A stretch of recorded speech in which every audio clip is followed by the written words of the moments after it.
I got money on my phone and money on me. I got all these hoes, but still lonely. They've been blowing on that strong, but still so weak. I've been higher than a drone, but still low-key. We been sitting on the floor, they in the nosebleeds. Lately I've been in control, they can't control me. Yeah, they about to get exposed for being so cheap. I've been sticking to the code and I ain't gon' cheat.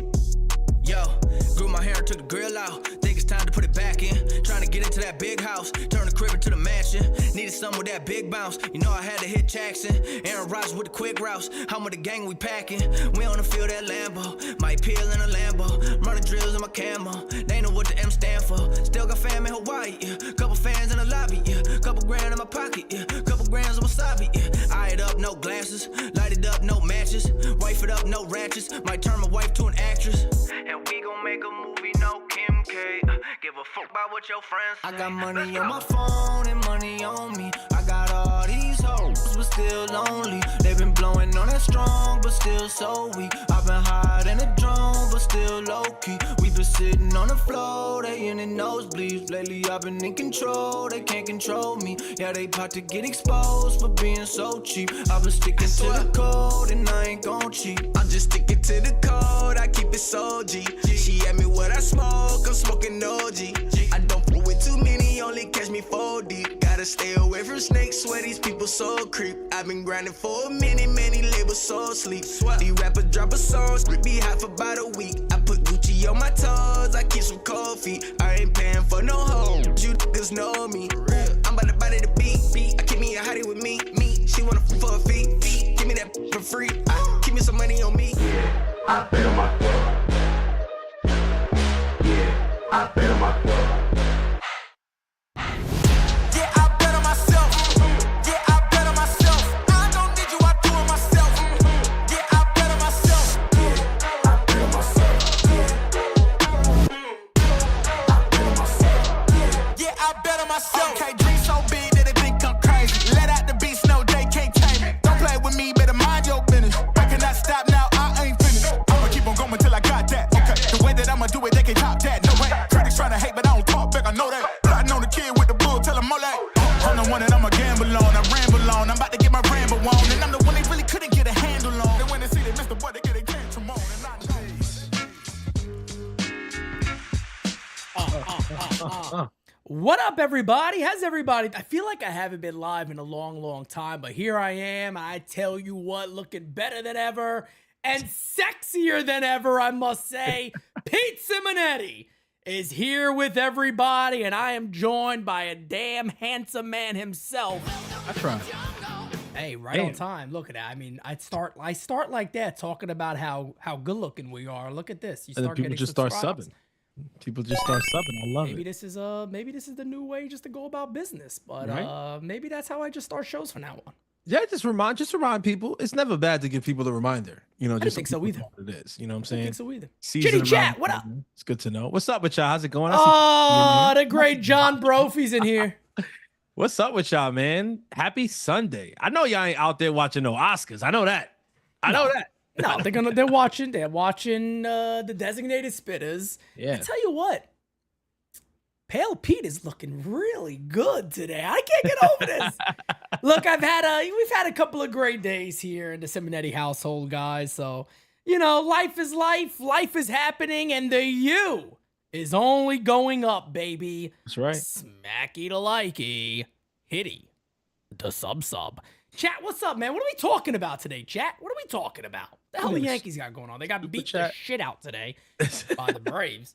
They got a super chat right off the bat too, but no, yeah, man. Who? Who the hell gave a super chat? I didn't see no. Scott Horwitz, right off the jump. Oh, Scotty Horwitz. Scotty Horwitz. Thank you for being a friend. He's got that gabagoo. We need to trade Stroman for anything, please. Did anyone notice how smiley he was after coming out of today's game after stinking the place up? Scotty Horwitz, let me just remind you of one thing. It is spring training, brother. It is spring training. Calm down, folks. It is spring training. Trust me, Yankee fans want to trade Dominguez already. Let's breathe a little bit over here. Scott is my in mid-season form from day one. My brother right here, Ronald Hansley Jr. That's my Hey! brother. That's my brother. What's good, Ronald? That's my brother. Yes, sir. All right? He says, smack that like, hit that sub. DJ La Ground Out's new nickname is DJ La Injured. Well, is anybody upset? Listen, Kev told me that in some circles they call him DJ La Mama Huevo, but so that's a whole different. Hey, Ronald, every time Ronald sends a super chat, y'all already know what's gonna happen. Facts. But like every time Ronald sends a super chat, y'all already know what's gonna happen, man. Knicks tape, y'all already know. Let's go Knicks. I know what type of time it is. OT, another win for the good guys. Okay, those of y'all who are Knicks fans, you know what I'm talking about. It was a little bit harder than we'd have liked. Holy shit. But took the win in overtime. I don't know what it is with my Knicks lately. Damn, you took it to overtime? Hey, yo, wow. I don't know. Holy shit. I don't know what it is with my Knicks lately. You know, on this channel, we just can't talk no more. It's like, we should just be silent on here. Anything that we say. And it could be the most normal shit in the world. And it's like an situation. Ayo moment. Oh man, but shouts out to the Knicks, man. They've been having some decent games as of lately. Really sucked. My guy Towns didn't seem like he could get a call today, but it's what it is, man. Listen, we got a lot of other stuff to worry about, which Ronald so aptly put in that super chat. A DJ La Injured. Yeah, we're gonna talk about him. We're gonna talk about everything with third base going on. Besides David Douglas with a super chat, he goes, "Gonna tell my kids this is Cena and The Rock." Yeah. Yeah. Let me tell you something. What a moment. What a moment. I was actually in the Discord when this happened. So if you guys didn't know, I don't want to spoil it, but you have been living under a rock if you haven't heard this. There's no way you don't know. Yeah, John Cena went full heel. So towards the end of his career, which this is the last run for John Cena, he turns heel. He wins the Elimination Chamber. He's going to be fighting Cody Rhodes at WrestleMania. But a lot of people were comparing this to the NWO when Hulk Hogan went heel. And I'm like, it ain't the same. And I know it's different generations, and I get that. But when Hogan did this, it literally changed wrestling. Like, the NWO changed wrestling forever when they did that. So, great moment, because we're in the Discord and we're like, oh my God, Cody's actually going to jump. We're like, The Rock and Cody's going to jump Cena. And then the minute when Cody came, he was like, The Rock, fuck you, or some shit like that. He was like, go fuck yourself. I was like, damn, they ain't playing over here. They was going wild. And I was like, something is up. Something's going to happen. But I'll be honest with you. When Cena did that, I was like, I didn't expect that. So they caught me, and I was happy that they caught me. It was really cool. Yeah. It was a fun moment because a lot of us in here grew up in the Attitude Era.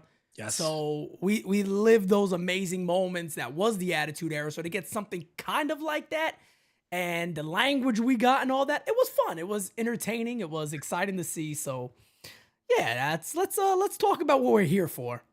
Salami.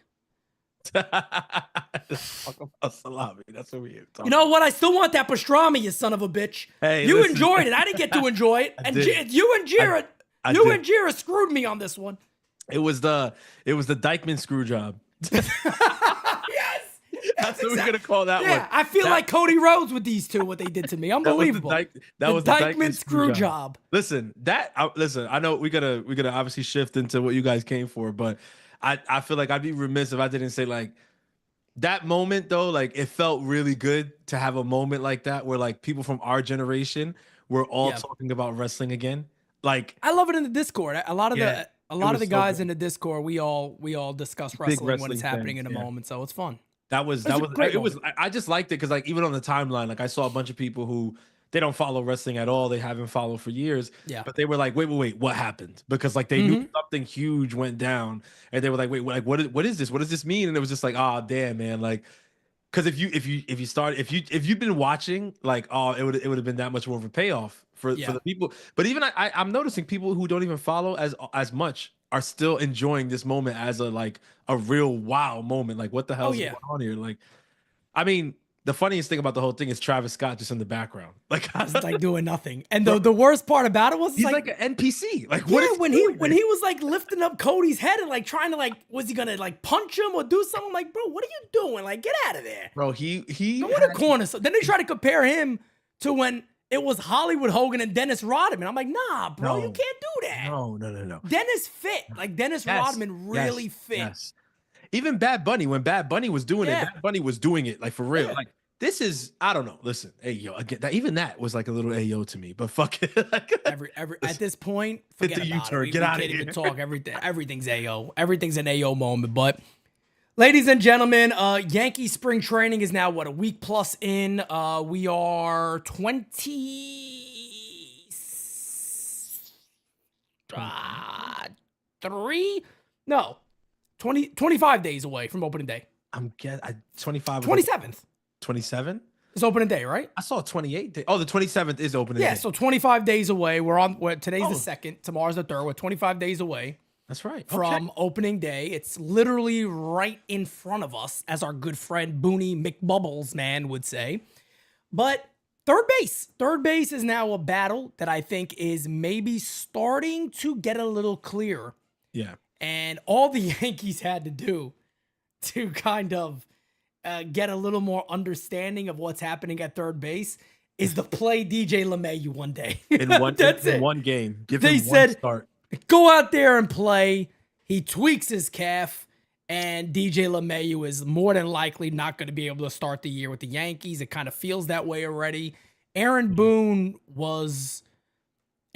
seemed a little more nervous, quote unquote nervous, I guess is the word to use, about the injury. He was like, he doesn't seem great. DJ LeMahieu, on the other hand, was like, it just kind of sucks. But yeah. I mean, I think he has a better understanding of what the injury means. Right. For the future of DJ and the Yankees. Whereas DJ's looking at it more like how he feels. Correct. And I think at the end of the day, none of us here wanted DJ LeMahieu to be the third baseman. Nobody wanted him to be in the lineup daily. I think everybody was okay with maybe he'll be on the bench. And that's what we'll deal with. And it is what it is. That is what you paying him $15 million a year. You haven't got rid of him. If he's going to be on the bench, okay. Well, we'll see what happens there. Yeah. But my biggest problem right now for the Yankees is what are they going to decide on doing? I don't want a platoon, Francis. I don't want a platoon. I don't want it to be one of these situations where the Yankees do what the Yankees do and they look to platoon Oswaldo Cabrera and Oswaldo Peraza. Peraza had another hit. He's doing everything he needs to be able to do. He's playing a good third base. Also made a really good play at shortstop a couple of days ago. Yeah. He has no options left. I really want to see Oswaldo Peraza win this spot. Yeah, I'm right there with you. I think a lot of fans at this point have kind of come around to this same place, and that's kind of what you know shit is bad in Yankee land when fans are beginning to agree on shit. Of course. Things are getting a little bit dire when there's not a lot of discourse on what's going on. And this has become one of those situations, like the Yankees third baseman opening day. I think once DJ went down with the injury, there's pretty much a consensus that it should be Peraza. Like you don't want to put Waldo in that situation because he's much more valuable to the team as that utility guy coming off the bench and being able to be a, jack of all trades. You don't want to lose that by making him your everyday third baseman. They've been saying this for years, though. They always refer to him as he's the backup everything. He's the backup first base, the backup shortstop. He's the backup everything at this point. So if you make him the starting third baseman, you lose that in a sense. And aside from that, what you just said, Peraza's hitting, he's defending, he's healthy, and he has no options left. I mean, there's literally, what are the cons? Like there's what con could you come up with? Like, oh, he's young, he's not proven or whatever. Yeah, but everything else, I mean, the only way I'll accept the whole he's young, he's not proven argument. Okay, then go get somebody proven. Oh wait, that's right, you don't want to spend money. Yep, exactly. So then, and that's the way I'm seeing it right now, right? Is like, I believe is what we have. Now, could somebody be released towards the end of spring training and the Yankees bring him on board? Yeah, I guess there's a possibility there. But now Peraza hasn't hit for power, and I know a lot of people are always looking at that. Oswaldo Cabrera has homered. He had a bomb to right field. I'm not really worried about that, though. I'm not worried about Peraza having to be a guy and right away you're concerned about his pop. Like, oh, is he going to hit, 15 to 20 homers a year? I don't care about that. The thing about Oswaldo Peraza, I just want to remind people a couple of things here when it comes to this player. remember this, folks, and I'll get to, there's a couple of super chats we're going to get to here. Let us get through this, and then we'll get to all the super chats there. Oswaldo Peraza was not only a top New York Yankees prospect. Oswaldo Peraza was one of the top prospects in Major League Baseball. MLB. Yeah. People tend to forget this. He wasn't one of those guys, like, if I could throw a name out there, if I remember well, I think like a guy like Austin Jackson. He was ranked very high with the Yankees, but he was never like in the top 50 and top 100 prospects. He never kind of broke into that level. Oswaldo Peraza was. You're talking about guys, again, like Jason Dominguez, who did that. Spencer Jones has done that. We haven't seen yet. But Anthony Volpe, you're talking about the best of the best. He has been involved in that category, top 100 prospects in Major League Baseball. So this is not just a decent Yankee prospect that they've overhyped. And, you know, people are wondering why he hasn't been good. His road to the majors has also kind of sucked. To be fair, he really hasn't been given a full opportunity to say, let's see what the hell you have. At all. Now's the time. This is legitimately the moment where the New York Yankees can give this kid that chance and simply say, if it doesn't work, I think you already know the outcome here. He talked about it to NJ.com when he was basically sitting there saying, I know I'm out of options. I have to make this team. To the point he even said, even if I got to be on the bench, I want to play for the Yankees. This is who brought me in. This is where I want to be. This is my home. I want to make it with this club, and I know I can. Yeah. Best news of all that I truly appreciate from the Yankees here, in spring training, it does feel like they give them every opportunity to win the job. I don't know if you feel the same way. That's how I feel. I was going to say, so far, this first couple of weeks, I can't disagree with that. And I remember on this very show, and I'm gonna say this every time. Oh, he's gonna bring it up. I'm gonna say this every time we get something right, because at the end of the day, bro, if we don't do it, nobody else will. And that's just the world we live in. But on this very show, I remember saying weeks ago, probably months at this point, look, if you want to get out in front of this Peraza thing and kind of make things right, if you're the Yankees, start him off the bat. I would start him on the first day in spring training. I would start him against the Rays, I said. I have it clipped. I was like, to just show people that you're giving them a real fair shake of it. Even if you don't really want to, this is the year that you kind of have to. So far, the Yankees have done it. And it seems like they're being fair with him, which is, I mean, you know, we've said it doesn't feel like he's gotten a fair shake these past couple of years, but this year it does. And I think he knows that this might be his last shot, and he knows that this is likely his last shot. So listen, go out there and make the best of it. And so far, he's seizing the moment. He looks really, really good out there to start spring training. And he's one of the players that I'm going to have my eye on when we get down to Tampa. Like, he's one of the players I'm excited to see this year, because I feel like, you know, they always bring up that whole chip on your shoulder thing or whatever. We hear with a ton of guys every freaking season.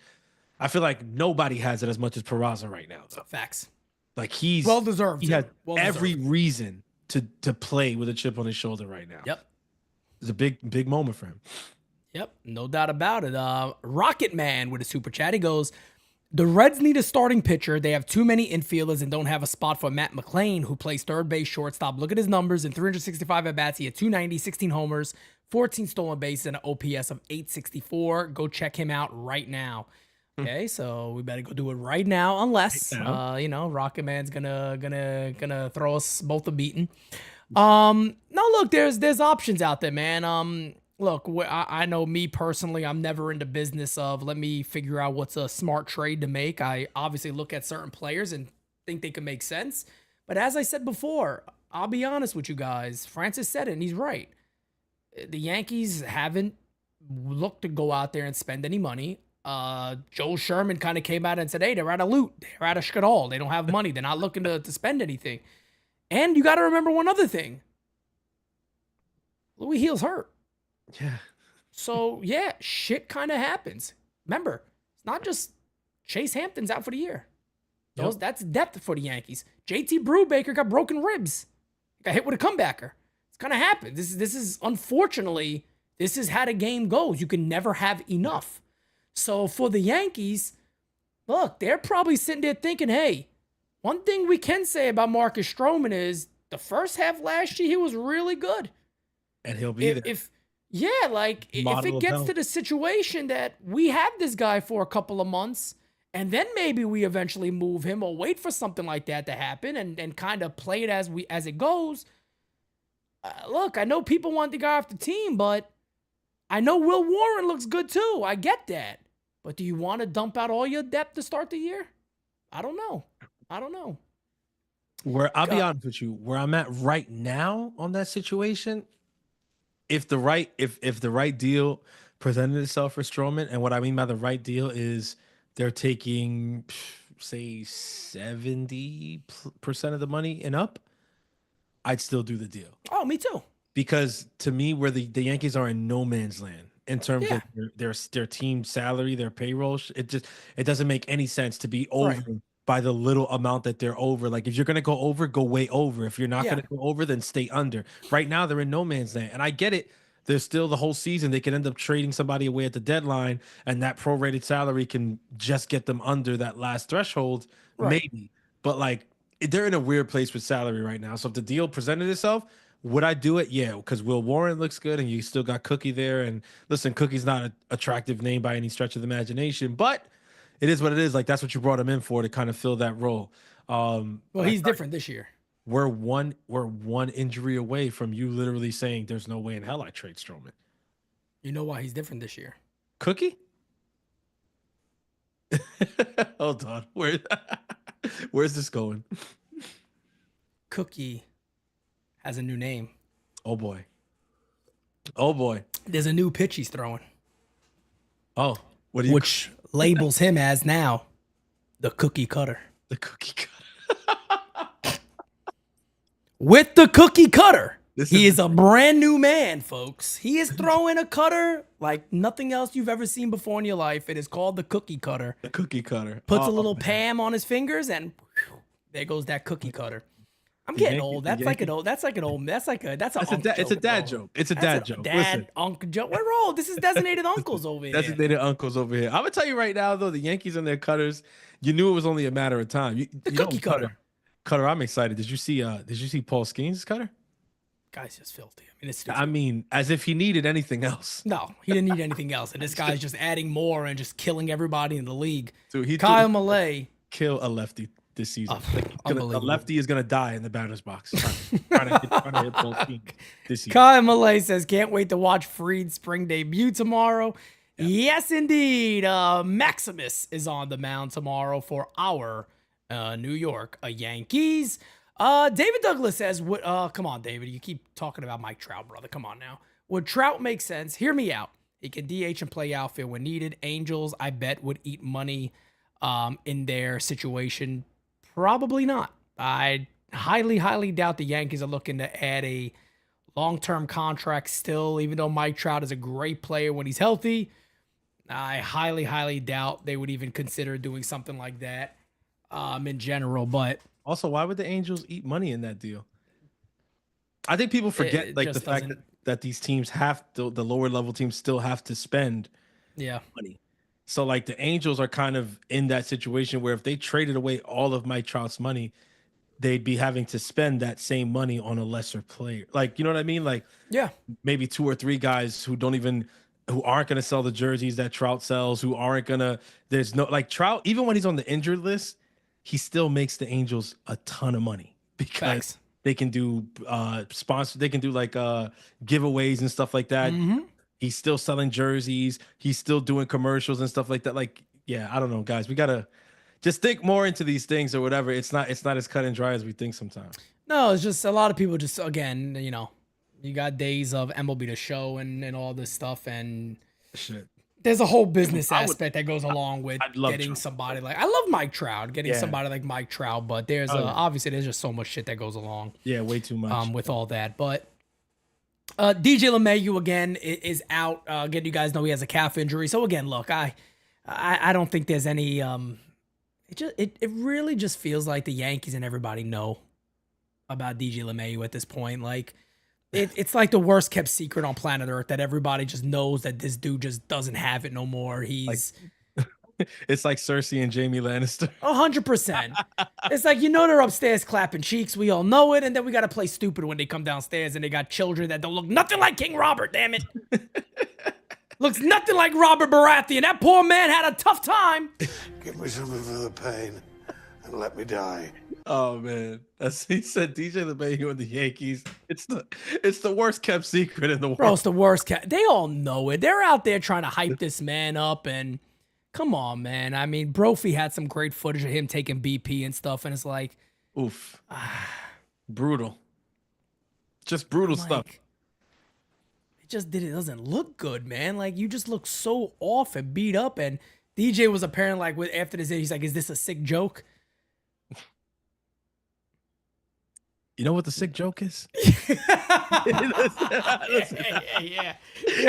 DJ, David John, do you know what the sick joke is? I'll tell you what the sick joke is. I think it's, and this is the position that they put us in, because we don't want to sit here and bash DJ LeMahieu. I mean, no, not at all. There was a I get nothing time out of this when, we praised Cashman for making that signing. When he was first brought to the Yankees, that was one of the most underrated signings. Yeah. That offseason. I remember left on the market, it was him and Jed Lowry, right? And remember, yes. In on both. Yeah. And the Yankees got LeMahieu, and the Mets countered. They got Jed Lowry. That shit turned out horrible for them.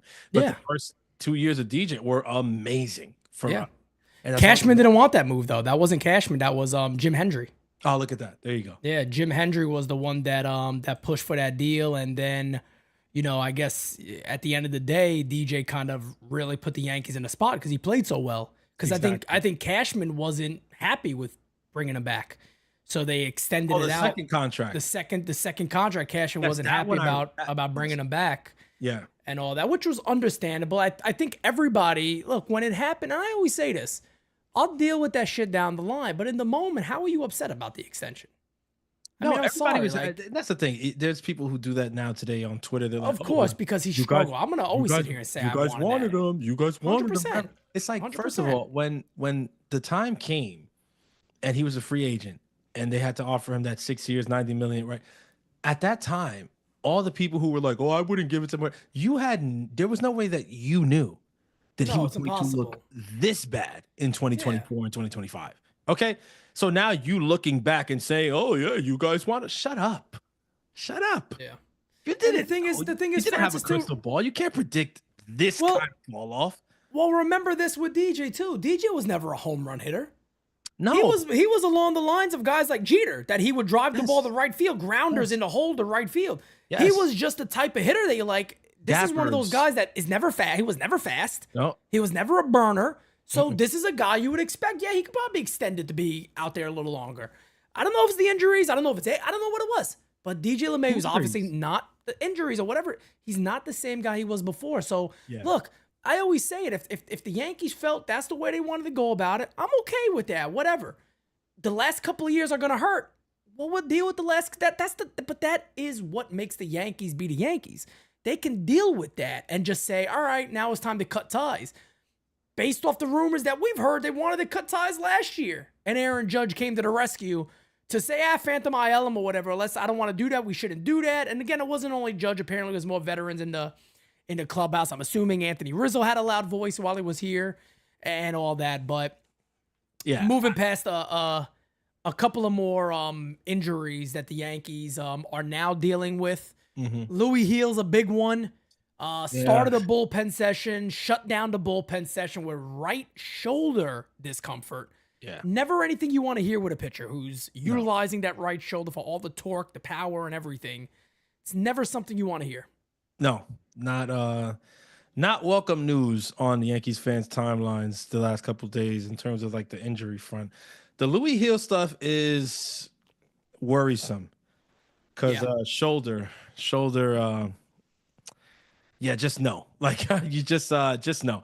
I'm not gonna really like go too in detail on like what it could be, what I think it is, or whatever. Like we don't need to do that, right? Because then it just becomes we're gonna all go into a real negative place, and there's really no need to go there until we have actually some information on what's going on with his shoulder. So just keep your fingers crossed, pray, and hope that this is one of those not so serious situations for Heel when he can just be shut down for a little and then begin a throwing program and start the season a little bit later. Because if it is something more grave, the shoulder is like the last place that you want it to be. Yeah, for a pitcher that, like, when I heard it was the shoulder discomfort and they stopped and right away he's getting the MRI. I guess, look, best case scenario here is maybe there's a little inflammation and maybe it's something along the lines of just that, and it's going to require a little bit of rest. Look, last year,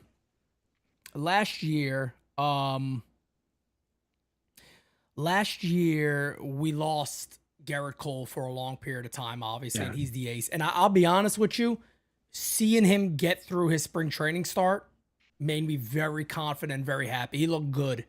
He looked really good, and it's very early. I think we're gonna have a good chance of getting a really good Garrett Cole this year. Yeah. Carlos Rodon, I know people are still always up and down with Carlos Rodon. I love the way he looks. He looks very healthy. Yeah. He looks like he put on a little bit of weight, and I'm saying this in a good way. He doesn't look heavy, like he doesn't look out of shape. He looks in good shape, but it looks like he put on good pounds, so to say. I think he looks phenomenal. I'm not reading into the home runs and shit like that. No, I'm not. Like, not yet. He does I wish we didn't. I wish we didn't do that so often in spring training, because it's not. It's just not. It doesn't make any sense. It's really silly as fans to get so worked up over, like, I saw people shitting on Rodon like it was June or something. I'm like, what are we doing? Yeah. It's February. Like, God, he has a chance of building off of what he did last year. Yes. Which is good, which is really, really good. A lot of people kind of discredit his year last year. He had a career high in innings, career high in starts. K rate was still strong. I mean, another guy who had a really good first half. Correct. He had a really good first half. He had a really bad stretch, and then he picked it up again and was strong for the Yankees. Yeah. The addition of Max Fried, we're gonna get a first look at him tomorrow. Oh, I can't wait. I mean, I got to double check a couple of things, but I should be good to go. I don't know what time is that, a 1 o'clock game? I thought it was a 1 o'clock game. Yeah. Is it a 1 o'clock? Let's double check, guys. We'll do this live for everybody. We'll let everybody know right now if I'll be calling that game tomorrow. I'm gonna go to Yankees.com. Let's double check. I don't know what accent that was. I don't know. But we're not even gonna say, because we're not gonna give you out. 6:35 is a night game. Oh shoot, really? I'm gonna call it. You know what? And you want to know what? Also, too, on top of that, I'm gonna give you guys even better. First post-game season tomorrow. Look at that. I tell you what, we're gonna have a little post-game season nice. Live tomorrow. Nice. I got a treat. This is a treat. This is a treat for everybody right now. We're dealing with OVA. That's gonna be nice. John Brophy, by the way, I love you, brother. That is going to be. I just saw Brophy in there, and I just had to tell him. I loved him. I love this man. I love him. The GOAT. I love him. GOAT, man. I love him. Telling you, man, the work that he's been doing. Again, if you're not a member, if you're not subscribed to the U, what are you doing, man? You're a baseball fan, you're a Yankees fan. This is the place to be, and you got to be a member to join that Discord and see just why we call John Brophy the GOAT-fee, because he really is. I'm telling you. No doubt about it. And again, guys, too, follow Brophy on Instagram. Also, I want to say @JBrophyBaseball. So @JBrophyBaseball. Again, if you're on NYY Underground, you're going to see all the things that we're tagged in together. Exactly. So you can find both of us right there. Follow Brophy. Follow the U. Yes. You guys already know the deal with that. We did get a little update on Stanton. There was a little bit of a G update. If you can call it that. Yeah, I guess it does also kind of feel like the same stuff, like nothing really different. Because it's what we knew, essentially, right? Basically, yes. It's kind of what we know already. The expectation is he may not be out for a really extended period of time. I'm going to be real with you guys. I don't expect him back to at least 2+ months. That's just me. I remember when we did the thing and you guys were like a 3. I was like, I'm a 5. Yeah, I'm a 5. I don't trust this, Francis. I don't like the way they're talking. I still feel like something is up. There was the rumor he was going to New York. bro. Yeah, Judge said he wants him back by what? Mid-year. He said mid-season, and people could just say, "Oh, that's just I don't know, Freudian slip." In my opinion, I think he kind of gave the the game plan for Stanton away. And if I would have heard that quote before we did that, I would have been right there with you at a 5, because middle of the season is we talking July. Yeah, bro. Look, I don't know, man. I don't know with G. And this is gonna lead us into our question. I want to talk about the opening day lineup a little bit and a little more, but DH. Dom Smith, I made that video of him looking like number 22, rocking 22, hitting a bomb, his second homer. Yeah. But Soto heard that, by the way. I know, but it's all right. He heard that, and he promptly went out and hit his second home run of the spring. Yeah, No, don't worry. I don't think so. Francis, don't worry. I'm gonna have a conversation with him in Port St. Lucie. Don't worry. We're gonna have a little to tell Juanito. Yeah, that's his new name, Juanito. Juanito. That's it. Yeah. Come on. Because let me tell you something again. You could be bought out. Pete Simonetti can't. He said, "I can't be bought, damn it." And if you want to make an offer, Steve, you go ahead and do it and find out. Hal got my back. No, he doesn't. Hal ain't paying me. He ain't gonna match. That's one offer. That's one offer, guys. I'm gonna tell you right now. That's one offer. Hal's not gonna match. It's not gonna happen. No, Hal's not matching. He's not coming. He's not coming close to it. I don't think he's doing any of that. But hey, you know what? I'll still be a Yankee, so it don't really matter. He might help pay for us to go to the other side. Maybe. He's like, you're gonna take this headache away from us? These guys are on me too much. You know what? Let's pay them to get the hell out of here. How about that? But guess what, Hal? You're not the one that matters. The fans matter, baby. Exactly. But we love you. I love you too. I do. I love Hal. Yeah, we don't me and Hal. I love Hal. I love Hal. I even love Booney. There you go. I love Booney. Yeah. Well, you guys are gonna have some cupcakes together down in Tampa. Why not? Oh, that's my Booney. But our very own prospect is looking really good himself. Benjamin Rice. Yes, he is. AKA Benny Bombs. Yeah. AKA Benny White Rice. There you go. AKA Benny Arroz. That's right. He's looking good, Francis. This guy's hitting balls 115 miles an hour. He's looking really good. He put on muscle. Muscles. That was one of the stories coming into camp. And you could see it right away when you saw Ben walk out. He looks different. He looks stronger, looks healthier. But one thing you like about Ben Rice, man, he's a young kid who seems like, he's really driven. He's really driven, really motivated. Agreed. And I like when you can see that shit, bro. Like I like when it's not just talk, because a lot of players know the right things to say, right? When they're, in front of the press and they got a camera in their face, they know what to say. They know how to kind of relate. And, they can say the right things that make you say, hey, wow, that guy is motivated. He's really whatever. Yeah. I like when you can just see it, though. Yep. And Ben Rice is one of those players that, like, I looked at him coming into camp. I looked at him so far this spring, and it's like, yeah, this is a guy who is motivated. He doesn't have to say a word. No, I agree. Yeah, man. He's kind of going out there on a mission. Yeah. There's obviously the open area now of DH. The DH spot being open now. I like him. I like Ben Rice. Ben Rice, people got to remember too, and this is just a Yankee fandom thing, and I've been trying to explain this, and I even get a lot of people yelling at me. I made a couple of shorts on this, and talking about Dominguez, and I guess we could kind of put all this into the same thing of the young players on the team. Your Peraza, your Anthony Volpe, your Austin Wells, your Dominguez, your Ben Rice. Look, the Yankees like this kid a lot. There's a reason they like this kid a lot. Last year, if you guys remember, when Rizzo went down and they were going to call up a first baseman, and I was sitting there going, I really think they go TJ Rumfield here because he could defend his position very well, and he was hitting well too in AAA. They went with Ben Rice because they felt like, no, this dude could legitimately hit. Like, everything's kind of off the charts a bit with Ben Rice. We really believe this kid could hit. They just said it again, Reese. They don't think he's just a decent MLB player. They said they believe he's a middle of the order bat. Ben Rice, they're saying he's a middle of the order bat. Now that's impressive. And I get it that this is their player. But Ben Rice has shown that he potentially could be. that type of player.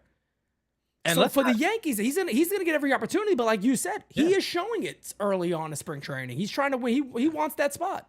And we can't write it off also just like, well, he's their player. They got to talk him up. No, they don't. They don't. They don't do it with everybody. We've seen them in the past do the exact opposite. Like, it needs some more reps in the minors. And, we'll see kind of. Don't. Because I see some fans who will probably do, but that's what they're supposed to do. Yeah, it might be what they're supposed to do, but it is not what they always do. So when you hear comments like the people that matter, love this kid. Like, that does kind of feel good. And then when you see him show up and look driven and motivated and go out and play and perform like he's driven and motivated, look, he's a cat that you look at and you're like, damn, like it don't look like he cares how. It's just, I'm making this team. I am going to produce. I am going to play in 2025 and I'm going to be a catalyst on this team. I don't care how it is. I got to do it. Backup catcher, backup first base, DH, whatever the hell it is. I'm going to do it. And I love that. I love that because that's the attitude. That's Yankee shit right there. I love that. I love that. Facts. And yo, listen, man, Ben Rice, you got fans over here at the U, brother. Oh, no doubt about it. No doubt about it, man. And shout out to Kev, man. Kev, last spring training, him and Ben Rice talked a little bit because Kev was a big fan. Kev was a really big fan of Ben Rice. Going back to last spring training. And, I'm very, very excited to see him at spring training again. And you start kind of looking at what the shape of this club could be, and a lot of it may have to be relying on a lot of the youth in the organization, and we've kind of predicted this was going to come here pretty soon. Now, we did assume that if Soto stayed that they would have to do that, but he is gone, and the Yankees are talking about their whole little money thing and blah blah blah. I don't want to go down that rabbit hole, but we're kind of with what we have right now. Yeah. And the young players are going to have to step up. And Yankee fans, again, I just want to say this. Look, everybody's going to have their reactions. I call every game. If Jason Dominguez drops an easy ball in left field, am I going to be angry and complain and scream and all the stuff that I would do? Of course I am. But I also have the understanding that you got to deal with the growing pains of these players. You have no chance but to deal with that. There's going to be growing pains. There's going to be stretches of either bad play or poor play. It's going to happen. There's also the possibility that one of these guys could be an all-star immediately. Yeah. That's also a possibility that all this good stuff could happen and come from this. But you got to give these dudes the opportunity. As Macho King just says, I'm right there with him. I'd rather see the young guys play than a washed-up veteran. And no disrespect to Dom Smith. I like Dom Smith. I think Dom Smith could actually maybe surprise some people at Yankee Stadium. If somebody were to come to me today and go, hey, Francis, who do you rather in a lineup daily, Ben Rice or Dom Smith? Me personally, Ben Rice. Ben Rice. Ben Rice. I'm with you on that one. I want Ben Rice. Chat, what would you guys want? Ben Rice or Dom Smith? Let us know. For me, he's the guy that we're most invested in, going forward long term. Mm-hmm. And he's the guy that pays the most dividends if he's successful with us going forward long term. I don't see the same with a guy like Dom Smith. It's not any knock to him. It's just that, he's not from this organization. He's here right now, but if he has a good season, he will likely very well leave in free agency, and good for him. But Ben Rice is our guy moving forward. So if he's successful, I mean, that changes a lot of things for this team, and it helps big time for this team. And it does kind of, give the Yankees flexibility, which is something that you want. It's something that you've even heard the big owner over in Queens mention recently, that roster flexibility, financial flexibility is paramount. It's really important in this game. And when your young players come up and produce, that's what it gives you. It just gives you that flexibility because you got these guys who are taking hundreds of at-bats for you and playing in over 100 games for you, and they're not making much. That changes things for you, and it allows you to kind of go out there and get a little reckless with the spending on certain positions, whereas you can't. And if you need to sign 3 and 4 guys as opposed to 1 or 2. Correct. And I just want to correct something in the chat here. Steve Pena says, so are we the Braves now, not the Yankees? I mean, the Yankees only have $100 million more in their payroll than the Atlanta Braves do. So developing young players, no, that's what a good organization should do. That's Is what that a bad thing? If have you seen how big is the payroll of the Los Angeles Dodgers? Yeah. They develop very well. The Dodgers develop just about as good, if not better, than the majority of clubs out there. What you should want, and again, I love when I get to talk about this stuff because you could go back for years and hear me say this. The New York Yankees should be able to develop, trade, and sign with the best of the best because that's what a great organization should be able to do. The New York Yankees should be able to draft. They should be able to sign. They should be an octopus and have hands everywhere and be able to pull from everything you could pull from to make them what Brian Cashman wrongfully said a couple of years ago, the Death Star, or whatever the hell it was that he said. That's what the Yankees should be. Operational. I want to. They should be a fully operational Death Star. 100%. I feel like low key he was right in saying that because the Death Star always gets blown to bits. There's always a major weakness. Yeah, there's always a major weakness that a team could just say hit that. Exposed and it just gets blown to bits. Facts. So I think he was spot on when he said that. You know that's good. Every time they lose, I should just show the scene of the Death Star going. Yeah, literally because. What we want to be is like the fully operational something else, like the fully operational Jedi or something. But like I don't, something. We haven't been. That was a weird. That was a weird take. I don't know. I think you guys. I think people get caught up as Yankees fans in the fact that they have so much money and should be able to sign any free agent that becomes available if they have a need. We're not saying that. That's not the case. That is the case. Yeah, we're not saying you just develop. We're not saying the truth of the matter is, though. You can have all the money in the world, right? And you can sign all the best free agents in the world. If you can't develop your own homegrown talent, you will never win. That's right. You will never win. That's fact. You have to be able to develop your own talent. Superstar free agents have to be supplementary to the talent that you develop in-house. If you don't have it in-house, all right, it's never going to work. That's why Aaron Judges are so important. Okay, that's why Volpe, right? That's Ra's super chat that we're going to get to in a second. Is so important because if those guys don't work, you can sign all the Vladdies and Tuckers and whatever. You can sign to your heart's content the Max Frieds and the whatever. If you don't got the things that you develop working, sign away, buddy. You're losing anyway. Yeah, no, you're 100% correct. Rod Thompson adds in, I preface this by saying this is spring training. But Volpe is 1 for 13 with 16 Ks. I didn't even know this. Holy shit. How should we interpret this as Yankee fans? Yeah, I don't know how we could have 16 Ks. How? No, yeah. 1 for 13 with 6? You mean 6 Ks. He probably means 6 Ks, I'm assuming. Probably 6 Ks. Yeah, so I'm going to go ahead and assume that you meant 6. Because I'm like 16 Ks. 1 for 13 with 16 Ks. So if you mean 6 Ks, that's still a lot for 13 at-bats. How should we interpret this as Yankee fans? I think you did it the right way there. That the first thing you said, right? It's spring training. And look, man, sometimes you got people in spring training that hit the ball like crazy. Then the regular season. You remember the 1 year when Higashioka was Babe Ruth? 10 home in spring runs. training. 10 home runs. I mean, he just went off. It was like every single at-bat, the guy was coming up hitting bombs. And then the season started. And the season started a reality hit. And exactly. And it's like reality hit and that's it. And it was absolutely over for him. Yeah. So yeah, Ra, I think the way you started your super chat is still basically what it is that it's 6 strikeouts. It's spring training. So it is 6 strikeouts. 6 strikeouts. It's spring training, man. Look, well, Dominguez only has 2 hits, and I'm not panicking with him he's either. Hitting 1 something. Yeah, I'm not panicking with a lot of these guys. You got to look at the swings more so than the numbers at this point in the spring. Facts. Like, are they hitting the ball well? Are they, are they hitting liners to people? A lot of the other little stuff. Do they look bad in the, like, you know what I'm saying? Like, you said it right when we were talking about DJ, right? You said, you was like, I was looking at the BP, right? Like, it's like, that's different. Like, you're looking at BP and it doesn't look good. It's like, correct. Man, like, he looks slow.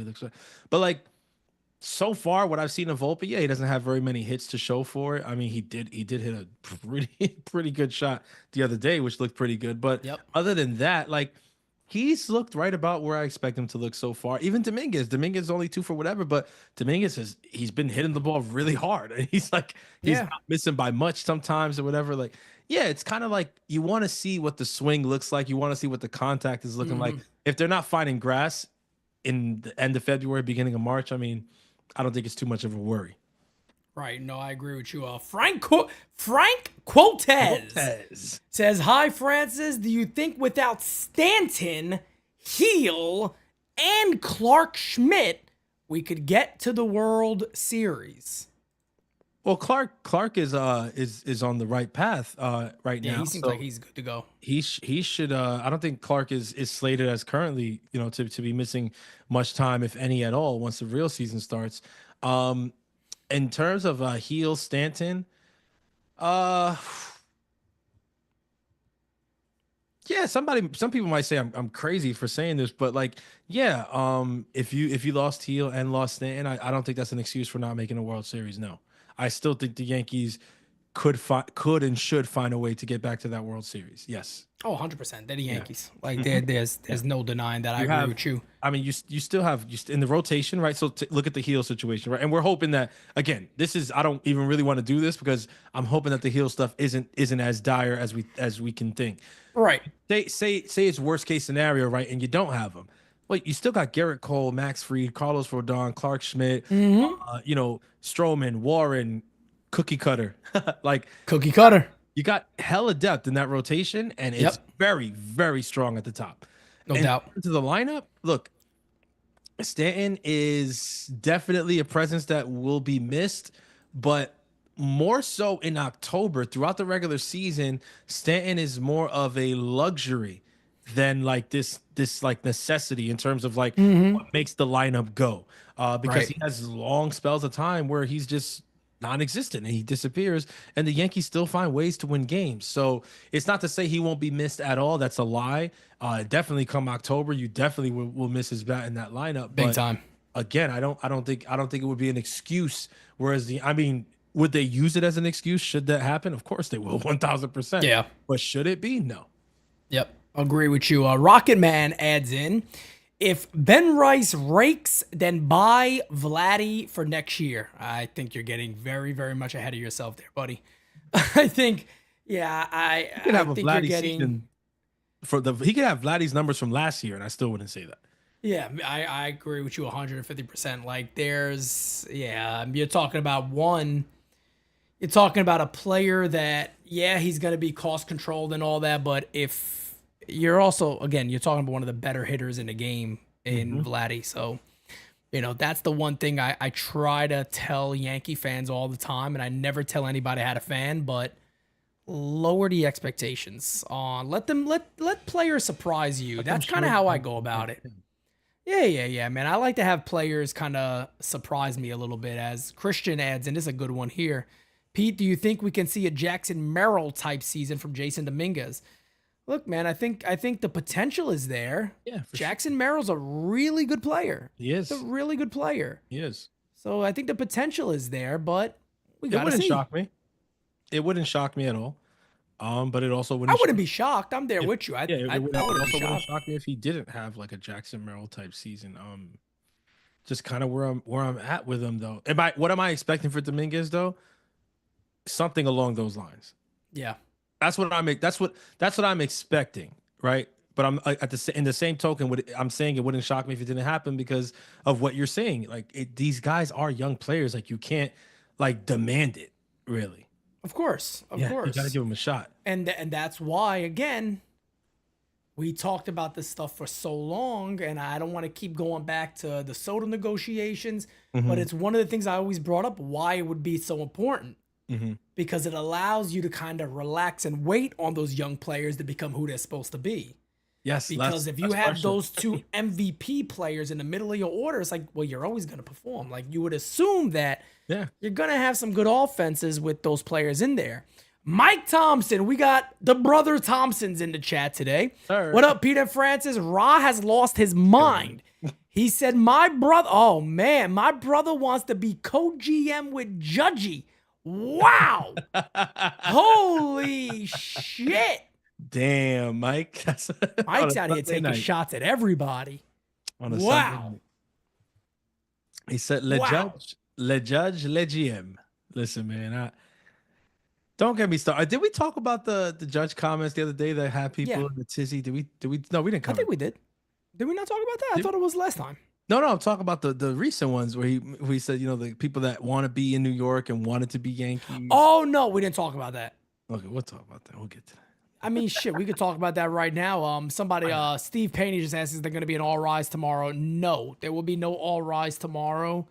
Again, I'm calling the game and I'm doing that end post game, so I don't want to do too much. I don't want to beat the voice up too much before the season begins. Instead of doing 3 shows, I'll just do 2 shows tomorrow. Game season live and post game season live tomorrow for the Yanks. But yeah, we could talk about that, man. I think look, I don't want to sit here and act like I'm defending Juan Soto because I'm not. I'm not taking anything away from Aaron Judge or anything like that. But yeah, does anybody feel like that wasn't a shot at Juan Soto? I mean, I don't see how you couldn't. Right? That was a shot at Soto. These guys, the guys that are here, they wanted to be here. To be in New York and play for the Yankees. I mean, I'm not trying to be a dick here, but who else could he be talking about? I mean, where else would have Goldie been? I'm like, yeah, look, did the Mets even contact him? I mean, no offense to Goldie, he's our guy this season. I'm not. Oh, facts. I wanted to do good, saying, but like I don't think it was a Goldie Pete Alonso thing. Yeah, and the other thing too, I'm like, Devin Williams it seemed pretty obvious based on his comments, he wasn't too happy about having a beard and having to do the beard shave stuff. So if you would have asked him, hey, pick from these 3 teams, do you think he would have picked the Yankees? I don't know.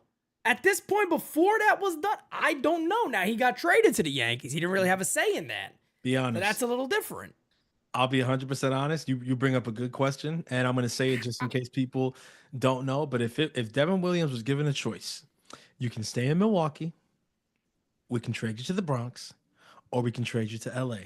He 1,000%, 10 out of 10 times takes that trade to the Dodgers. And do not lie to yourselves and tell yourselves different. 100%. Because Look, friends, he asked for a meeting when it came to the beard. That was obviously something already on his mind. The minute he got traded, he's like, damn, I got to do this. Like, that was obviously on this player's mind. That's the only reason I'm bringing that up. I'm not saying that he's not excited to be a Yankee.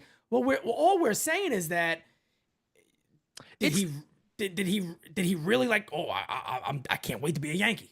Like, no, I don't know. Look, I don't know. People aren't gonna. He even said it would have affected his decision to come back. He said it. Yes. So here's my thing. I just think it's time. It's time for Yankees fans to be honest with themselves, like the organization is being honest with themselves, right? The whole beard rule, like update. That's the organization being honest with themselves and saying, yeah, you know what? Maybe we're not that organization anymore. And people could say, oh no, they're just, they're getting up with the times or whatever. They could have got up with the times 20 years ago. Yeah. Listen, let's be honest. Okay. I think this is the Yankees admitting to themselves.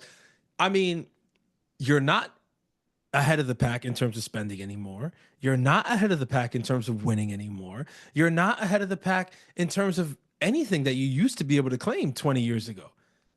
So, yeah, concessions need to be made. If you're going to be spending like other teams and moving like other teams and saving money like other teams and losing as much as other teams, then, yeah, your rules kind of have to align. All right? I'm not saying that you lose everything that makes you a Yankee. You don't.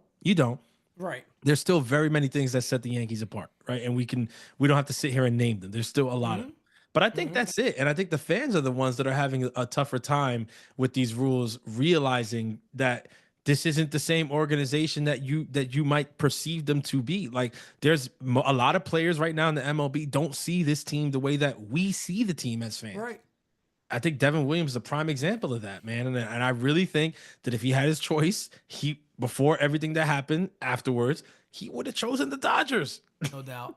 No doubt. But look, he said, For him to sit there and say, yeah, if this decision didn't change, would it affect my free agency? Yeah. He was like, yeah, I think it definitely would have. So that tells you all you need to know right there. But And you can see that how you want to see it. You know, we know how Yeah. Judge sees it. We went over it last week. But these comments weren't about him.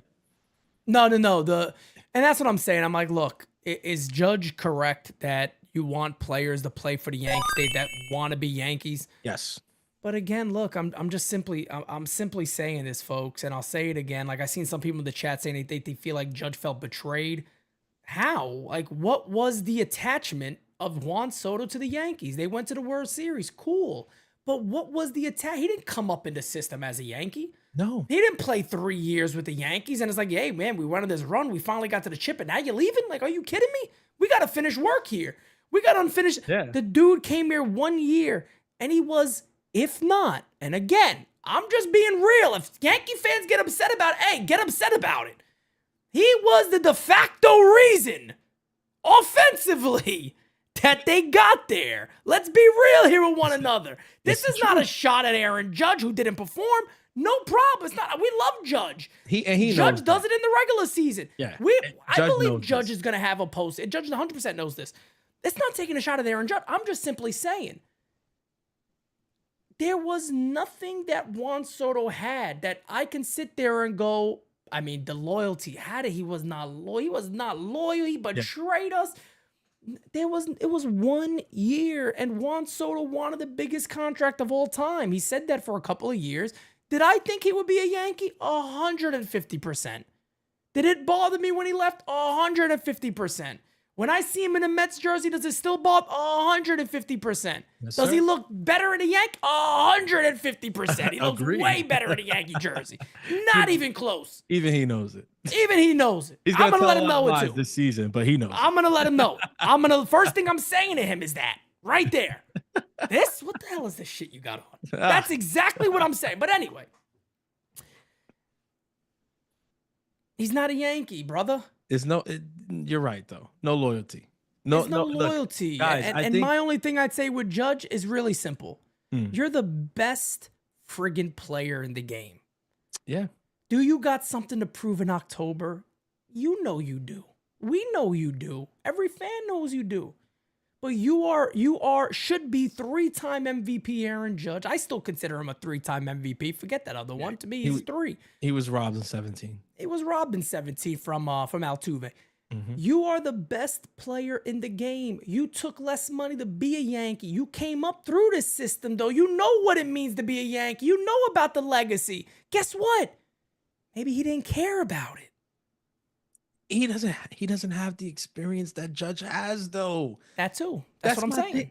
That's what people I'm saying. People and if Judge truly does feel like that, and I'll get into my actual theory, because I don't agree with that. It's a Judge feeling betrayed by Soto thing, because I think Judge is too smart for that. Like, obviously Judge is gonna have loyalty to the Yankees. Obviously Judge, as he should, a better understanding of what it means to be here, of what it means to play here. Of course he is. He came, like you just said, he came up in this organization, bro. He's been here. So he's been playing in the big since 2016 here. It's 2025. All right. You go to, he's been a decade damn near. People are like, time flies, but I don't know if people realize next season, it'll be a freaking decade of Aaron Judge playing in the Bronx. That's a long period of time. Of course, crazy. He has loyalty here. Of course he does. Juan Soto does not. People might also say, yeah, you came here and we went to the World Series. We lost. Unfinished business. I saw that on Twitter and I saved my response to that for this show. Unfinished business? For who? For Aaron Judge? Yes. For Garrett Cole? 100% yes. For Juan Soto?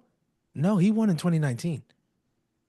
And you might say, oh no, but he didn't win with the Yankees. Yeah, he didn't win with the Yankees, but it's not unfinished business for him.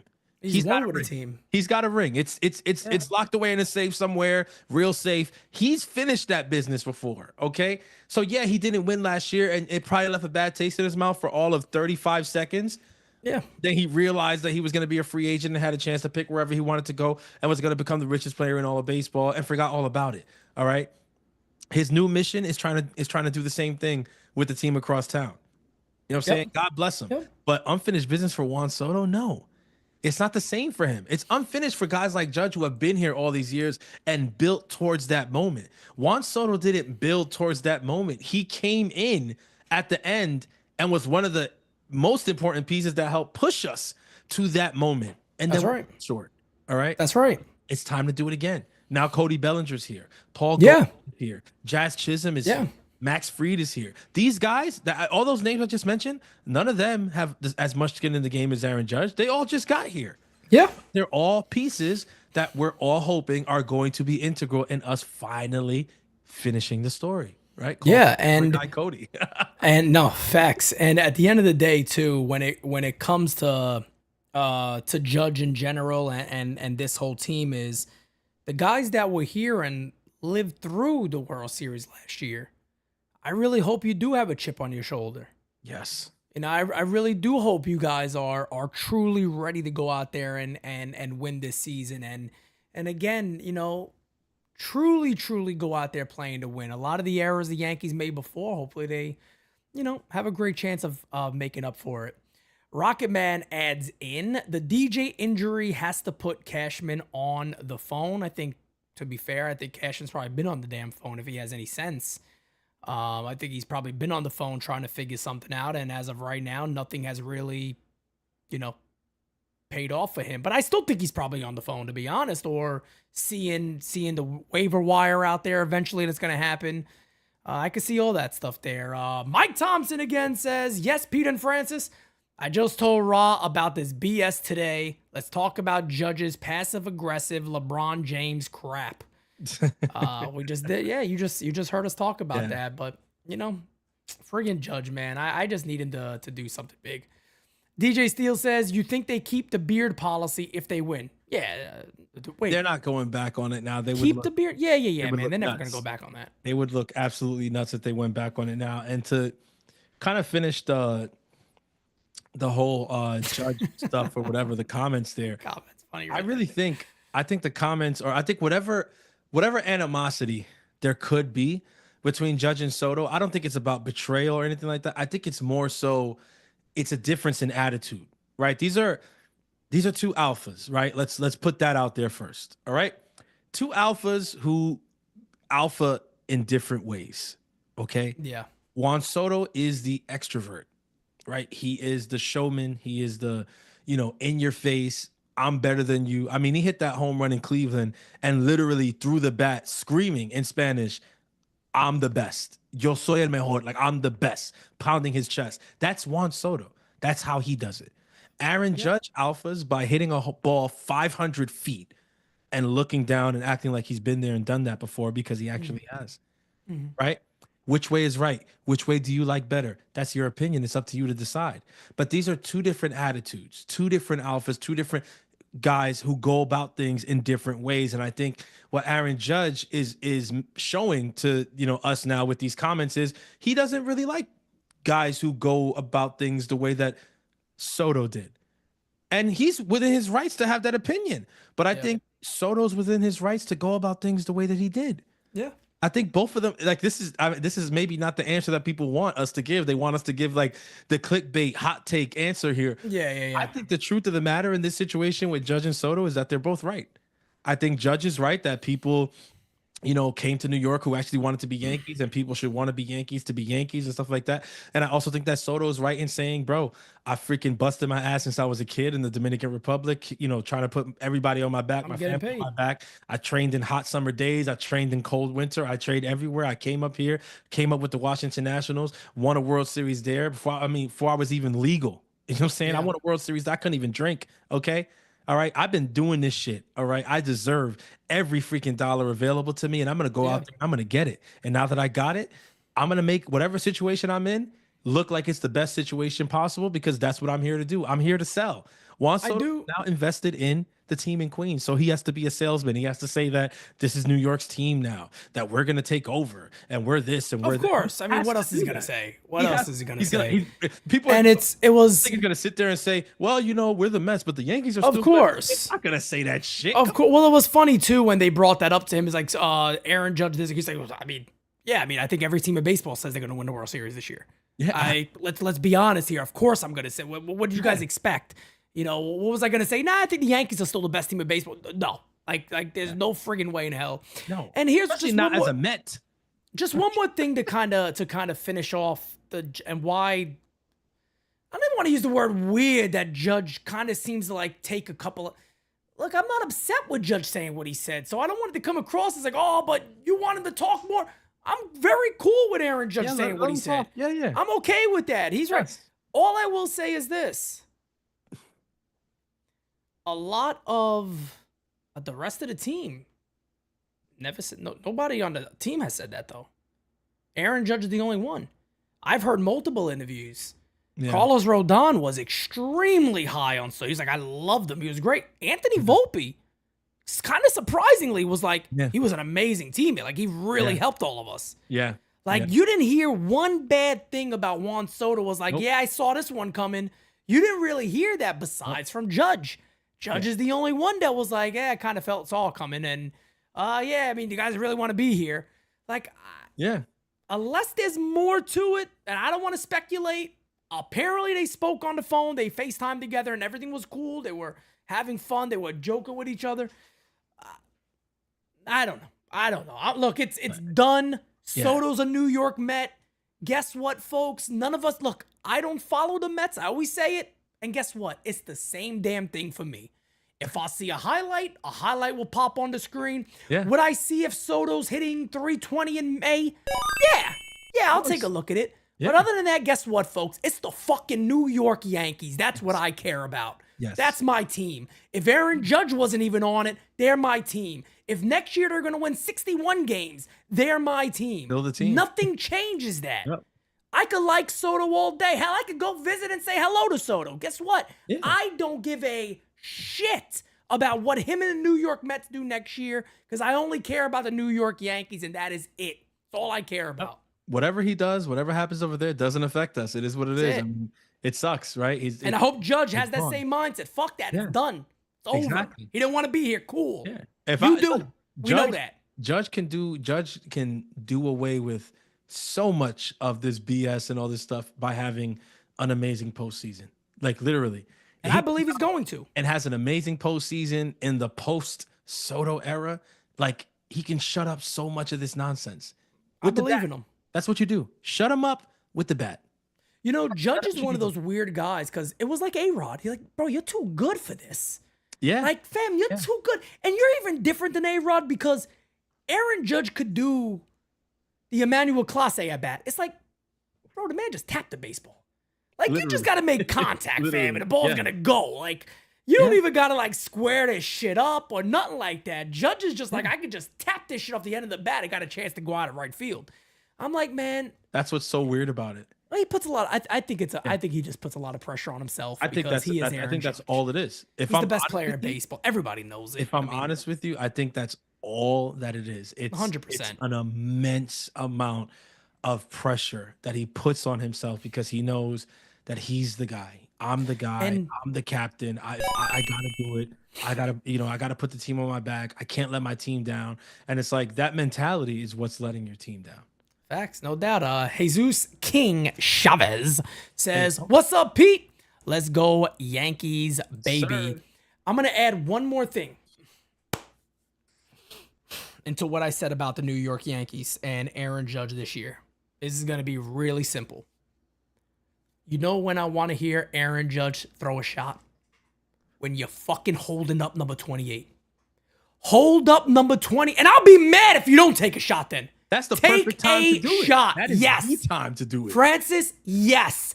Take your shot when you hold up that trophy and say, we won, we did it. You could even say it by name. I don't give a poot. Let them say, look who's on his mind. Good. Win it. That would be the go right ahead. Yes, that's the perfect moment right there to hold up that trophy and literally say, I would just hold up the trophy and literally just use the words that he used. I wouldn't say his name, but I would hold up the trophy and literally just say, when they ask me what, I would be like, hey man, I'm just glad I get to play in the best place. I get to play in the best place to have an opportunity to win this thing. That's it. That's it. I'm That's glad it. I got to And you play know what? in the Then best do place your that smirk. gave me the opportunity Do your to win. smirk right there. Exactly. That's the perfect For like 3 minutes and don't move your face. Just stay there with the smirk. 3 minutes, don't move. Rod Thompson, oh shit. He says Mike eats his boogers. Yo. Mike Thompson out there digging for some boogers over here. Holy Brotherly love, shit. man. We got Family Feud in the chat, folks. Family Feud. Where's Steve Harvey at? All right, let's do this. To wrap today's show up, let's do something fun here. Opening day. I thought she was going to ask me who would win in a foot race, DJ or Giancarlo. Who would win? Now I'm interested.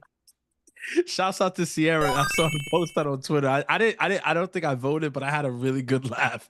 Who would win in a foot race, Pete? DJ LeMahieu. Hey, look. Didn't G steal a base this year? Didn't G steal a base last year?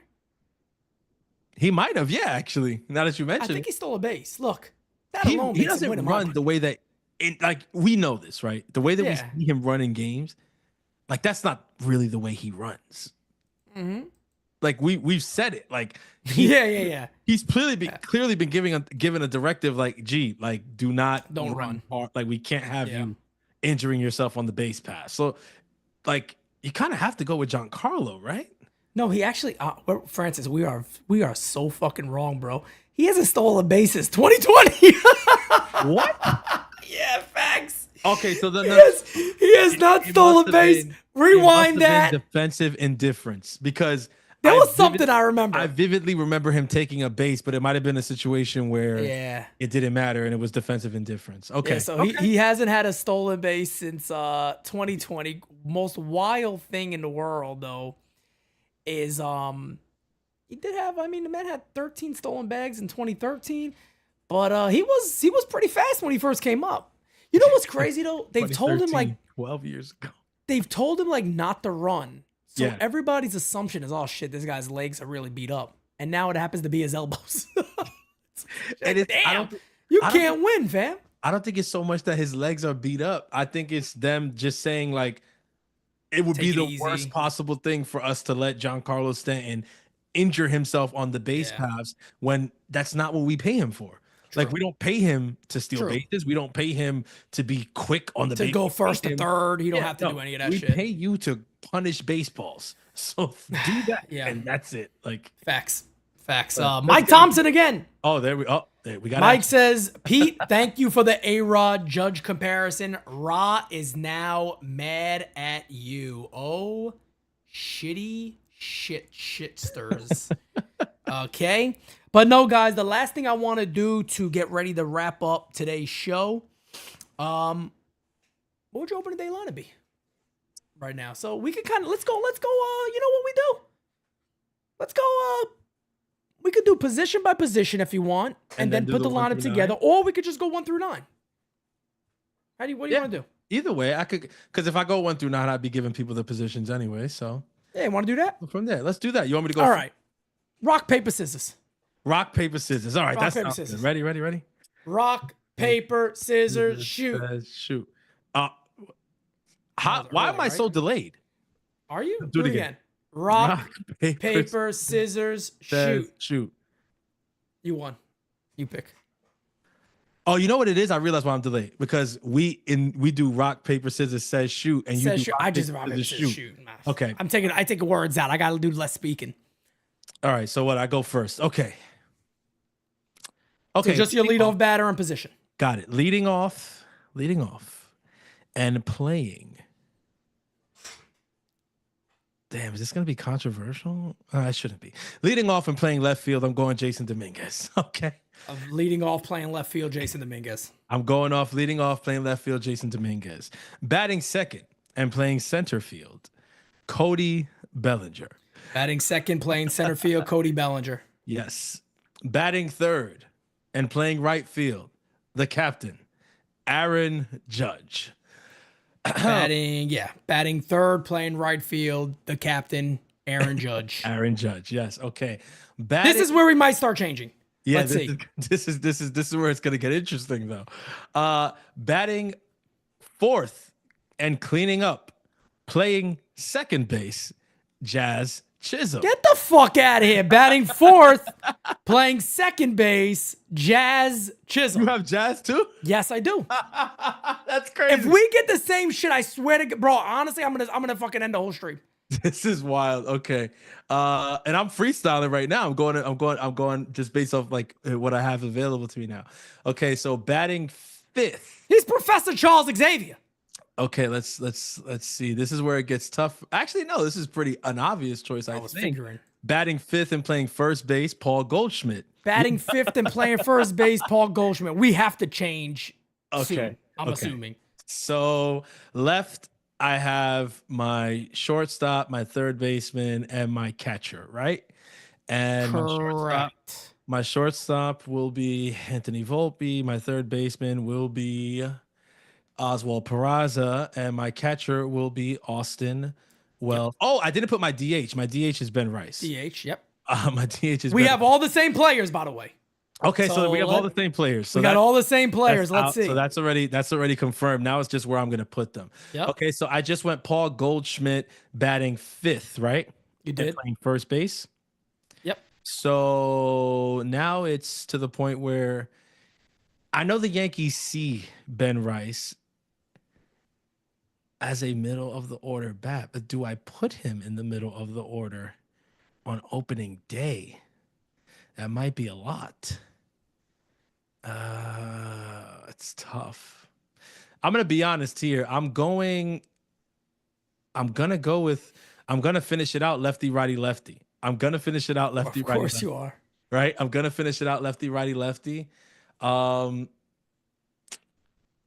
man, it's crazy because as much as I love Wells in the bottom of the lineup, I feel like I gotta put him. I feel like I gotta put him here. I don't know. Of course you do. Why wouldn't you? I think he's gotta go there. So batting sixth and playing catcher, our catcher El Bigote, Austin Wells. Batting seventh, my shortstop, your shortstop, the Golden Boy, Anthony Volpe. Batting eighth. You gotta be fucking DHing.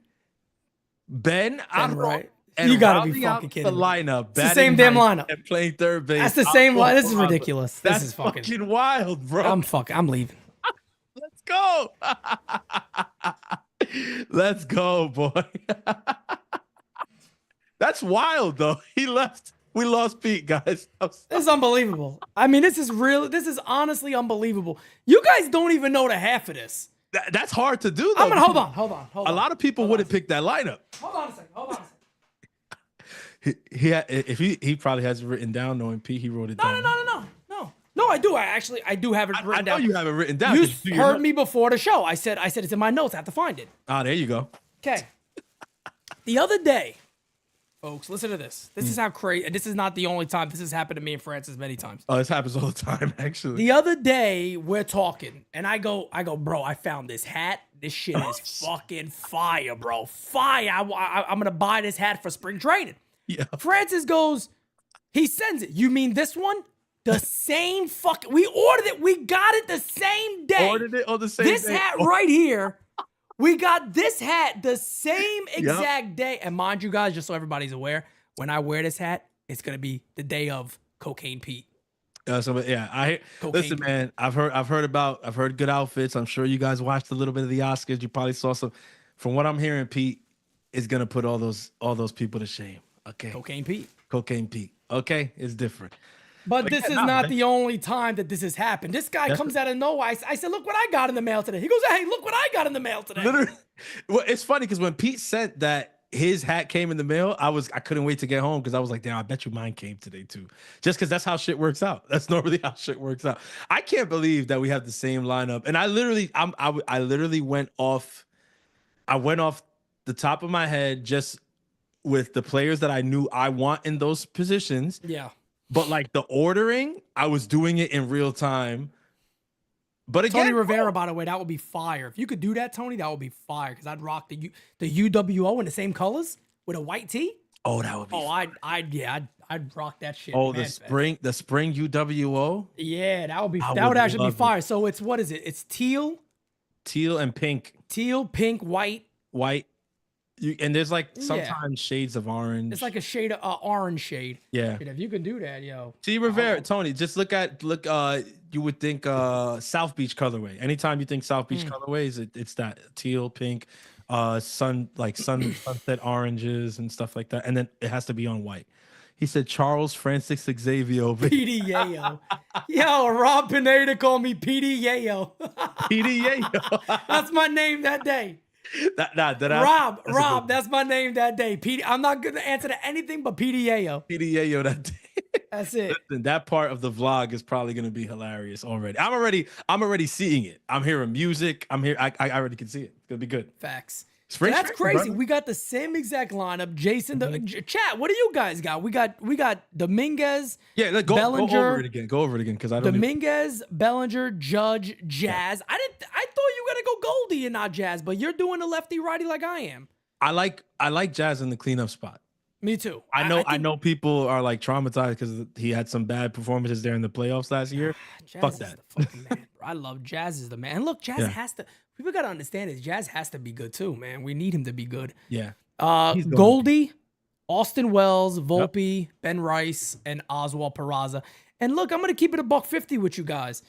Is this the sexiest damn lineup the Yankees have ever ran out there? No.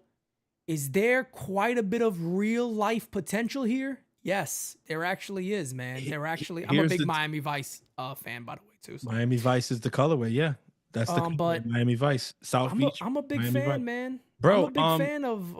I don't mind this as much as some other people might, and I know it's not sexy and all that. It's not the. You don't have multiple all-stars in there, but man, if some of these guys could reach some level of potential, shit could be pretty nice. Ben Rice hitting 8th. Would anybody be shocked if Ben Rice hit 20 homers in the majors? No, not at all. With his swing, not at Yankee Stadium. If he gets enough at bats, no. Facts. And here's my thing. Again, you look at that lineup, right? And you can only compare it to its predecessor. Comparing it to opening day's lineup of last year, we got Judge hitting third, by the way. Yeah, we got Judge hitting third. Judge should definitely hit third. I hate the idea of him hitting second. I can't stand it. Him going back to second just is dumb. And it's a very again, this is just my opinion. So I don't want anybody back. Oh, he's up. No, this is my opinion. I'll say it. Today's date is March 2nd. Maybe hopefully I'm wrong here. I think the Yankees are making a major mistake if they go 2-3 Judge Bellinger. Agreed. I think they're making a major mistake because I truly believe, look, here's the deal. No, Aaron Judge does not need protection. Him, Ohtani, these type of players, there is no protection for these guys. There is no protection for these guys. They are the protectors. They are the protectors. That's who they are. Galaxy. My opinion is very simple here with this. Cody Bellinger should get the Judge protection because you know why? You really need him to have a good year. Yeah. And to give him the best opportunity, I think you bat him second and bat Judge third. And again, this is where I feel like the Yankees put too much into analytics. Yeah, but what about those 62 more chances? Or what about the 62 at-bats or 31? Whatever it might be. Whatever the analytics are telling them. And again, it is part of the story. Fair game. But I do think you got to look at the situation you had last year. And yes, he's not 22. We know that. But it's still the same dynamic of what's in the order. The switch, whatever it is up top, but lefty and righty. And again, I think Judge is one of the players that make anybody in front of him a whole lot better. A whole lot better. And Bellinger could get the most potential in Yankee Stadium. To your point, right? And people might see this as a hot take. I really don't know how, but they might. To your point, we are going to see that with 22 in Queens this year. Because as good as 22 is, he will admit himself that he benefited from having Aaron Judge batting immediately behind him. He said Aaron Judge is the best player in the game. Yes. Will it shock anyone when Soto's numbers take a dip this season? Because they will. I don't think he's hitting 41 home runs again. Yeah. I don't think he's like, yeah, will the on base percentage probably stay the same? I mean, yes, he's a freaking monster. It is that he's still gonna walk, he's still gonna get on base. Like it's Juan Soto, he's gonna do all that. But the power numbers that he put up as a Yankee, if those dipped in Queens, would that shock anybody? No, it shouldn't shock anybody. Okay, not at all. Because even as good as Juan Soto is, he benefited from hitting in front of Judge. So that goes to say that Cody Bellinger could benefit the same way. Will it be to the tune of Soto's numbers last year? No. Yeah. Cody Bellinger's not that guy. But again, a benefit is a benefit is a benefit. Why would we take that away from him? Facts. You move Judge into the second hole, it changes the whole dynamic of the lineup now because essentially, so then Jazz as their leadoff guy then, right? Judge is batting second, Cody's batting third. They probably got Goldie batting fourth now. So Goldie's batting fourth. Then where do they go? They got Wells up at fifth, or are they going? That's what I'm saying. Like that's the other thing, right? It's stretching out the lineup, like stretching out the lineup as much as you can would make an absolute major difference. I could see them put Volpe up that high too. Actually, I could see them go. Yeah, I could see that too. Goldie clean up, and then put Volpe playing shortstop, batting fifth, because it gets really funny. The Yankees, they're a bit strange. I got a little message though for this guy in his chat, Van C, who says he finds it disrespectful that apparently I don't talk about or I don't show Italian pride. Francis, you know me very well. Pete Simonetti doesn't show Italian. It's all I mainly talk about. But the crazy thing, Van C, is let me give you a little Italian pride. Your mother took the Brajol pretty damn good, so there's your Italian pride for you. There's your Italian pride. What is this shit about? I'm convinced that the ops send these people to the chat. It doesn't 100%. They say don't even make no sense. 100%. You know the funniest thing that a lot of times you get, and here's the thing. I've heard other content creators get the same thing. Oh, this is a created accent you have. Excuse me? This is how I don't talk like this? Okay. I don't talk this way? Like, Pete's from people the Bronx. out there fucking mind. This is how Italians from the Bronx speak. Well, in reality, this is actually how I do talk. Yeah, Percy. This is how I do talk. Me and Kev, yeah, you better believe it. We're actually related. We're blood brothers. We come from the swamp. Listen. This is how I talk. Nah, y'all do it too much to show enough Italian pride. This guy, listen. He shows as much Italian pride as anybody. I can't. You saying that just tells me you don't watch enough. That's what that is. You don't watch enough. Italian pride, American pride, like you don't know Pete. Essentially, you just. And I'm gonna say something that some people might find controversial. Uh-oh. I'm American. There you go. First and foremost, Pete Simonetti's an American. So I'm sorry if I'm not waving the Italian flag everywhere. I'm American. The American flag is outside my fucking house. That's my country. There you go. I have nothing to give to Italy. I'm sorry. My family does. My history. I am an American. I bleed red, white, and blue, not green, white, and red. I'm sorry. I am a full-blooded American first. More so than anything. Do I love my Italian? 100%. And again, it's your heritage. Anybody who knows Pete Simonetti, yes, they know my Italian heritage. I love more than anything in the world. And again, what's his name's mother understands the Brajol. She knows the Brajol is Van C. Van C knows the Brajol very fucking well.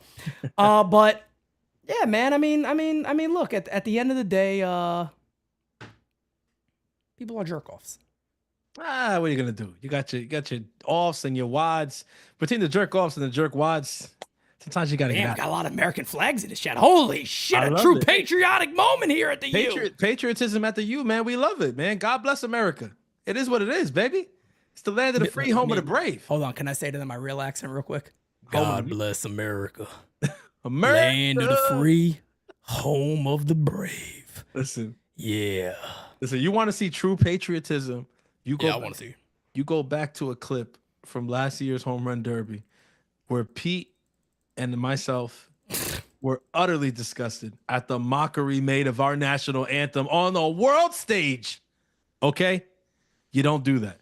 How about how crazy I was? You don't play with my anthem, damn it. Yeah, you remember July 4th when Boone took us off on the stand down? He told the team to stand down. Ruined it. Shocked. Ruined it. And absolutely shocked. Yeah, you just on the 4th of July, man. America's birthday, Booney. Really? Tom says, Pete, I thought you were Dominican. Let me tell you something. I could certainly be Dominican. Platano Pete is Platano Pete is a thing. But listen, I think there's a huge misconception between like heritage, right, and nationality. Yeah, right? Like people don't get that. People don't get like that. Whatever. Like, no. Yeah, Pete has never denied his Italian heritage. I think it comes out all the time. He uses, the words that are, culturally colloquial for Italians, like words that you really only know if you're of Italian descent or if you're around people who are of Italian descent. Like that's who Pete is. We also dine a hell of a lot in some of the best Italian restaurants there are. I mean, look, I always look at how say he spends his holidays. Look at what he eats on the holidays. A lot of Italian. Like again, people don't know all of that though. But I'm just saying, like, it's just weird to hear some shit like that. Like, I always say this, and this is why, let me tell you something. If you saw the movie, The Bronx Tale, the little kid in the movie, I grew up the same exact way. So, trust me. Pete Simonetti's Italian heritage is through the fucking roof all the time, every single day. But I think people do get very confused about like you're supposed to. No, I wave the American flag around. I am an American at the end of the day, and that's all there is to it for me.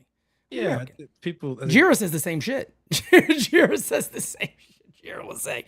Yeah. So like people here, right? Like people in Virginia, they're confused by what she is. So they'd be like, where are you from? And she's like, oh, I'm born here in New York. Yeah, but where are you from? She's like, I'm American. I'm born in New York. Yeah, but like, what are you? Like, seriously. They're like, what are you? A human being? A human being? She's like, oh, do you mean like, where's my heritage and my family from? Yeah, that. But Jira's like, I'm an American, damn it. Listen, I don't know where the misconception happened in society, but if he finds it disrespectful, I'll be at the stadium on March 29th. Come tell me how badly you think it's disrespectful to you. Do that. You get every opportunity to do it. Buy a ticket. Buy a ticket to the event. Come tell me how disrespectful it is. By all means, go right ahead. Go ahead. God bless America, though. 100%. God bless America. Okay. Listen, what an episode. Puerto Rican heritage. I was born here. I'm American. Right. You know what I mean? My passport, it's got the eagle on it. Macho said, I use the door routine on my wife. I'm married 26 years. See? From the Bronx Tale, it works. Hey, that shit never fails. No, it doesn't fail. That shit it doesn't never fail. Don't do the Mario test, though. The Mario test was wild from the Bronx Tale. You don't want to do the Mario test. It's a different thing. It's a different thing. It's a completely different. A little bit too far. That's a different one. But Francis, go ahead and take us out, man. What an episode it's been here at Designated Spittaz. Phenomenal episode of DS, man. So glad that you guys could be a part of it. Best community in the world. Y'all already know. Tomorrow, Maximus Free Day. Okay. Yankees calling it right here at the U, baby. Right here at the U, man. Do not miss game season. And of course, the inaugural episode of the 2025 season for post-game season. Okay. So it's gonna be good. You in for a treat. It is gonna be good. Y'all are in for a treat tomorrow, man. So y'all already know, man. If you haven't already, man, smacky that damn likey. Damn. Up to the U. All right. Stop playing with us. Put a flag in front of your house. All right. You heard what Pete said. Stop with the shit. Okay. Stop it. Put an FYU flag in front of your house. Stop. Right now. All right. And keep it locked and stay tuned, man. March 29th. If you ain't bought your tickets yet, today is March 2nd. You got 27 days. 2-7. You got John Carlos Stanton days until we are in the Audi Club turning the F up on Max Fried's start. Isn't it? We're gonna have a day. Come on, guys. Let's get it together, man. Keep it locked. Stay tuned because the next episode will in fact be the best episode, and it will be the last episode before spring training. Just saying. Will it be the last episode for spring training? It'll be the last episode. Oh, before we go to spring training. That's right. Exactly. And you guys already know we will never come whack on a designated Spittaz track. Wait. NYU flags in the front of the house. Tyler, you actually have one? If you have one, that's fire, bro. I appreciate that. Steve, NYUnderground.com. You get the flags up there. Peace out, guys. Have a great rest of your day. Thank you for tuning in. Peace out, baby. Talk to you guys soon. Can't make a promise, but I gotta do my best. 25 sitting on 25 racks. Just got started, no, we ain't done yet. Bought a new crib, that's a goddamn flex. Sign that check. Told them last year that I been up next. Can't take calls, but I send that text. From way downtown,